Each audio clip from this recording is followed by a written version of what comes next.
Fica muito claro, né, que a questão é eficiência. A gente precisa ter resultado econômico satisfatório. Ninguém trabalha por muito tempo no prejuízo. Você pode ter prejuízo 1 ano, você pode ter prejuízo 2, você pode ter pouco resultado em 1 ano, pouco resultado 2, mas pouco resultado ou prejuízo ao longo de 10 anos, uma hora, isso aí vai te deixar numa situação em que você vai ter que vender sua propriedade ou arrendar e parar de trabalhar nela, né? E por que eu falei em 10 anos? Porque essa é uma característica muito importante. O pecuarista, ele não quebra de uma vez. Pecuarista não dá uma chuva errada, um granizo, uma geada ou uma doença, ou que seja lá o que for, que de repente toda a produção dele do ano ele perde. E não acontece isso. Isso acontece com o agricultor. O agricultor ele quebra de um ano para o outro, dependendo do grau de alavancagem, de quanto dinheiro ele pegou para custear a atividade dele. E o que aconteceu, né, o custo dele de produção versus um acontecimento de uma chuva de mais, uma chuva de menos, um granizo, ou até questões mercadológicas, que de repente o cara vem para zero. Toda a tua produção foi pro saco, você perdeu tudo e sobrou um monte de dívida. E aí você vai ter que, né, vender pedaço de terra, fazer algum tipo de coisa que no fim das contas resumindo, você quebra. Então o agricultor, ele quebra muito fácil. O pecuarista não. O pecuarista ele leva anos de resultado mais ou menos, de resultado nenhum, ou até um certo prejuizinho, mas ele tem um dinheiro líquido, um ativo líquido, que é o boi. E o boi, se ele tem, né, 100 cabeças, ele não vai perder 100 cabeças de uma vez, a não ser que roubem, né? Mas, via de regra, você não vai perder 100 cabeças de uma vez, você não vai perder 500 cabeças de uma vez, você não vai perder 1000 cabeças de uma vez. Pode até dar uma doença, você vai perder uma meia dúzia, pode dar um raio, você vai perder meia dúzia, você não vai perder tudo de uma vez. E é dinheiro. Então, se você tem algum aperto, tem alguma coisa ali momentânea que você precisa do dinheiro, você pega um caminhão de gado, fecha e vende. A preço que for, você vai vender. Você pode não pegar o preço que você queria, você pode não ter lucro na operação, mas você levanta a grana. Então, essa segurança do ativo líquido, boi, né, da cabeça de gado, é uma segurança financeira muito...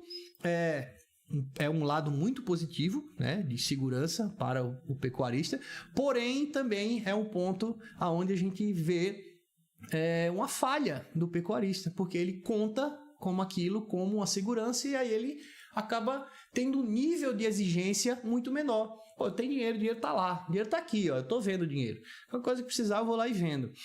Só que isso, ao longo dos anos, vai mascarando prejuízo. Você precisa de dinheiro, você vai lá, vende um pouco de gado, resolve o seu problema, e aí você vai passando a vida desse jeito. Mas em algum momento, isso vai dar problema. E aí eu falo isso para ter essa visão de que o pecuarista, ele quebra mais ou menos como aquela ideia do sapo colocado numa panela, né? Que você põe o sapo dentro de uma panela, ele fica ali na água, né? A água está a temperatura ambiente. Você põe fogo na panela, aquela água vai aumentando aos poucos, né? Então vai esquentando. O sapo não está ruim ainda. Na hora que o sapo percebeu que está quente demais, já é tarde demais. Ele já não vai conseguir mais sair. Então ele já tá numa situação ali que ele vai morrer. É tipo o cara né, que tem problema de vazamento de gás, né, dentro de casa, né? O cara tá lá dormindo e só não vai acordar, porque o gás já tomou conta, você não vai acordar para resolver, para fechar. Então, quis dar essa analogia de que o pecuarista, ele não percebe, ele não consegue perceber que ele tá quebrando devagar. Primeiro porque a maioria, né, esmagadora nem faz conta, e aqueles que fazem conta, aqueles poucos que fazem conta, eles têm uma certa resistência a entender que para a atividade dele prevalecer, ele vai ter que ter um resultado muito maior do que o que ele está fazendo hoje e ele talvez não entendeu, e é esse o motivo do que eu estou falando aqui com você hoje, tá? Então, vou te dar um panorama aqui sobre essa questão de agricultura e pecuária no Brasil. Talvez você ainda não viu isso em lugar nenhum e você vai ter essa percepção aqui hoje durante o que eu vou falar, né? O Brasil, a agropecuária brasileira, a produção agrícola brasileira, né? Ela, há muitos anos, ela sempre foi pautada, né, na pecuária em que você usa os animais, você usa a estratégia pecuária como um ativo em que você ocupa território. Tá? É muito mais para ocupar território. Então você imagina, tem uma terra lá na frente que você precisa ocupar.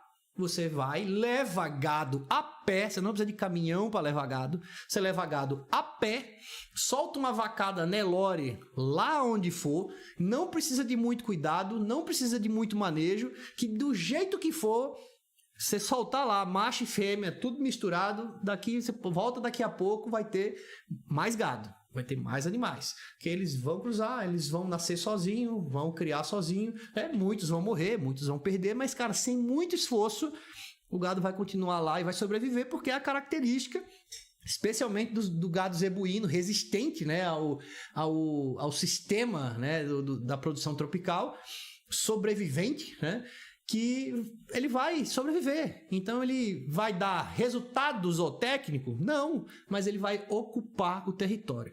Então era isso que acontecia nos últimos 100 anos aí no Brasil. Pecuária era para ocupar território. E aí, à medida, né, que esse território foi ocupado, foi se abrindo fazenda. Então você ia abrir mato, você joga o boi lá. Joga o boi lá no meio do mato. E à medida que você ia derrubando, fazendo a derrubada de floresta, e ia fazendo cercados, cercando o pasto, você ia, né, transformando aquilo em fazendas, e em algum momento o desenvolvimento urbano chegava nessas regiões por algum motivo, ou a lavoura chegava nessas regiões por algum motivo, e aí quando a lavoura chega, aí é que vem investimento de rodovia, de cidades, né, onde tem uma transformação muito grande. Então vai boi na frente, ocupa o espaço, transforma aquilo em fazenda, abre área, para depois se transformar aquilo em lavoura, em agricultura.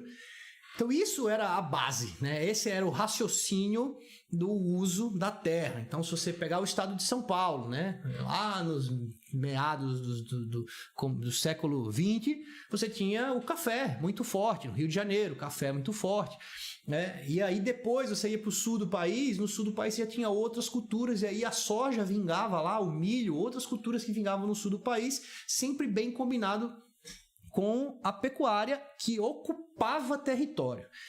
Depois disso, quando você tem, né, essa chegada da agricultura, quando chega a agricultura, a terra valoriza, porque uma terra que produz agricultura, né, nessas condições, ela produz mais resultado econômico do que onde produz pecuária. E aí o valor da terra sobe. Quando o valor da terra sobe, a pecuária tem que ser empurrada para a terra mais barata. Então foi isso que aconteceu nos últimos anos e isso continua acontecendo. A pecuária vem sendo empurrada para as terras mais baratas, menos fertilidade, menos produtividade, por uma questão econômica mesmo, preço. E a agricultura vai ocupando as terras mais férteis, as terras que valem mais, e que elas valem mais porque elas são mais férteis e cabe à agricultura. Então você sabe que uma fazenda de soja vale mais do que uma fazenda de pecuária. Tá? Uma fazenda de soja, né, que tem solo, perfil de solo estável, né, que já está corrigido, que tem ali só a manutenção de você, né, fazer o trabalho para plantar de novo, uma terra de cana, uma terra de café, vale mais do que a de pecuária. De pecuária, muitas vezes o relevo não é o melhor, muitas vezes o solo não é o melhor, porque é capim, você não precisa fazer muito esforço nem para plantar, nem para colher, né? Você solta lá e vai lá cuidando devagarzinho que a coisa vai, né? Foi isso que aconteceu ao longo dos anos, mas nos últimos 30 anos a coisa mudou e mudou muito.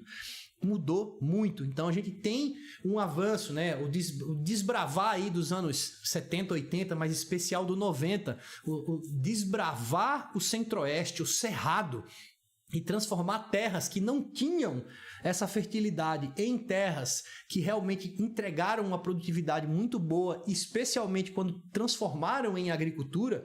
Quando você falava nos anos 80, 70, né, aqui em São Paulo, eu já ouvi isso dos mais antigos, você falava que o cara ia comprar uma terra no Mato Grosso, o cara aqui de São Paulo fala, você é louco, você vai comprar terra de areia lá nesse lugar, né, no Mato Grosso, no Goiás, terra ruim, isso aí não vira nada, isso aí não tem quem planta nisso daí, né? Então era uma terra mais de pecuária. Só que a gente desenvolveu tecnologia para isso, aprendeu a manejar tanto o solo como, né, aprendeu a fazer uma agricultura em que foi possível plantar soja, foi possível plantar milho onde não se plantava.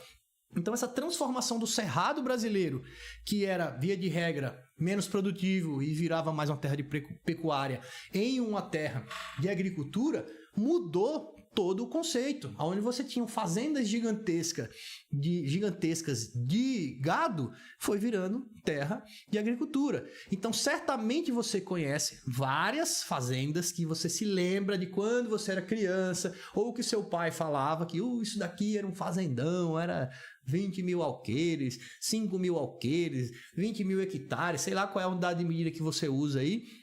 Mas era um fazendão gigantesco, tinha 10 mil vacas criadeiras, isso aqui era um mundo, era a coisa mais linda do mundo. Aí, ó, virou tudo cana, virou tudo soja, né? Virou tudo agricultura, virou tudo eucalipto, virou tudo agricultura de alguma forma. Por quê? Agora, por que isso aconteceu? É porque as pessoas não gostam mais de pecuária, que pecuária dá muito trabalho. É melhor fazer agricultura, ué. Eu acho que a agricultura dá muito trabalho também. É porque é o risco, eu acho que a soja dá mais risco, cana dá mais risco, né? Mercadológico, o risco agronômico, mas o ponto é, a agricultura dá mais resultado. E é por isso que quem tem uma terra dessa não consegue, que está apta à agricultura. Numa região que está apta à agricultura, você não consegue resistir ao longo dos anos tendo um resultado ruim na pecuária. Como é, então vem o mote aqui, né, desse papo todo, como é que você vai resistir na pecuária com um baixo resultado? Tá muito óbvio, né, que você precisa ter um resultado de produção, de produtividade, um resultado econômico, um resultado financeiro que faça frente a isso. E isso é totalmente possível nos dias de hoje. Então, se você falar hoje, em vários lugares que você tem uma fazenda você pode comparar uma do lado da outra nas mesmas condições climáticas e de solo, né, e de chuva e tudo mais. Você comparar uma fazenda do lado da outra, em que uma esteja apta a plantar soja, a plantar grãos, a plantar cana, e essa fazenda vizinha, nas mesmas condições, esteja com pecuária. Se você fizer uma pecuária intensiva aqui, você consegue ter o mesmo resultado econômico de uma agricultura, tá? Então, teve um número, né? Então, assim, esse assunto que eu trouxe, ele partiu do nosso último episódio do Fazendas Infinitas, do podcast da Trata, em que a gente trouxe o Miguel Menezes, que é um agrônomo, produtor rural, consultor técnico de intensificação, de pastagem, né, de pecuária intensiva. Ele que é da turma aí do professor Moacir Corsi, então um dos pioneiros desse assunto no Brasil, o cara que nos anos 90, quando estava adubando o pasto, o pessoal falava que esse cara é louco, jogar adubo em pasto, você tá maluco? Pois é, nos anos 90 era isso que a pessoa falava. E que ele trouxe essa conta, olha, a produtividade média no Brasil, que é 5,5 arrobas por hectare ao ano, é equivalente a um plantador de soja que colhe 10 sacas por hectare.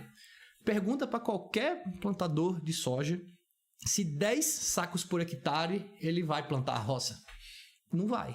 Mas você tá doido, eu gasto 40 para produzir de custo. Como é que eu vou produzir só 10?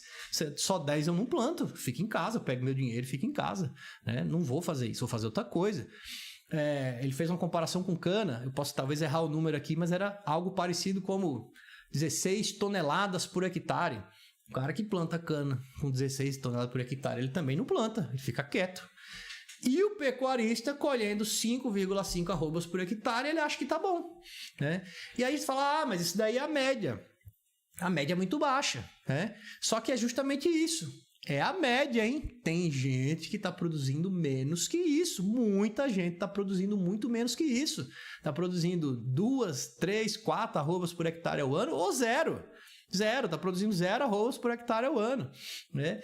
E, em comparação, você tem no Brasil pessoas, pecuaristas, produzindo 20, 30, 50, 100, 120 arrobas por hectare ao ano. Sim, existem projetos que você tem 120 arrobas hectare ao ano, quando a gente está falando de adubação e irrigação. Sim, é possível. Ah, mas produtividade sozinha não fecha a conta. Realmente. Não adianta a gente falar só de produtividade. E aí... Esse corte que você acabou de assistir é da nossa live raiz que acontece às segunda-feiras, às 19h30. Você já se inscreve, dá um like, compartilha esse perfil e eu te espero na próxima.